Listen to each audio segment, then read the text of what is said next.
Herb, thanks for coming in.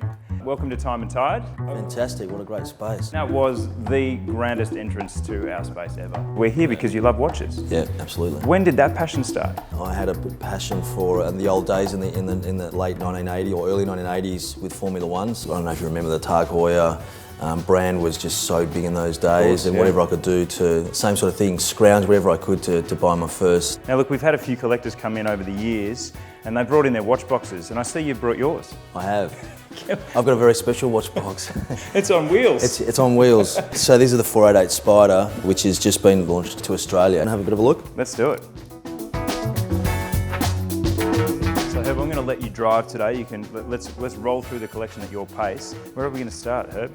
Well, we might as well start at the top. This is probably my favourite piece. This is Cartier Tank Americaine Tourbillon.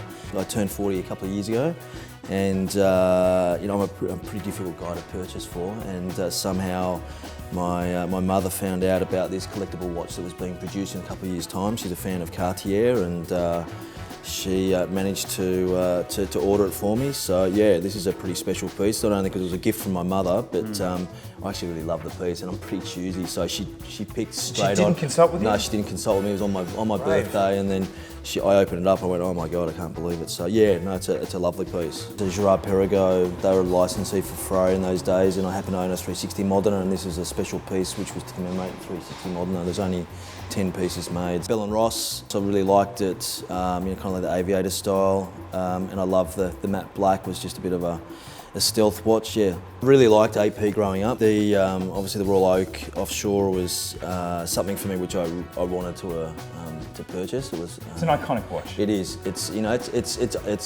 mature. It's a little bit older, but for me, yeah, this was a great piece. I was working for another car company, and I was involved with a licensing agreement with Audemars Piguet. IWC is kind of like my classic conservative watch. If I wanted to not be too loud, I love the piece. It still stands out from the wrist. Franck Muller was something that I really loved kind of 10, 15 years ago. This was my first one that I purchased, and I got quite a few of them.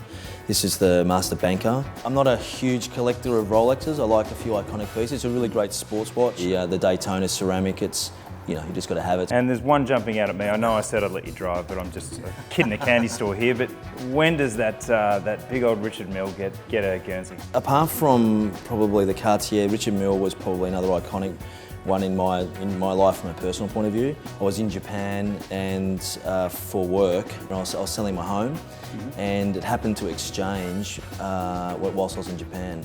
It was at that moment in time I went, right, it was, I'm going to celebrate. That is a baller way to celebrate. I'm just going to buy Richard Mille. So I found the store in Ginza, walked in. There was only like 1 or 2 pieces. And That's quite a rare model, that. Yeah, so I said, look, you don't happen to have an RM10, do you? So, oh no. Manager came out, and they said, actually, we've just had one flowing in. It's in our other showroom. The watch arrived, happened to be an RM10, rose gold, exactly what I wanted, and it was done. And I can see you haven't been a safe diva with it. No. It has been out of the safe several times. I can see the I wear it regularly, actually. If you look at the band, it's had a lot of kilometres put on it. Yeah, great.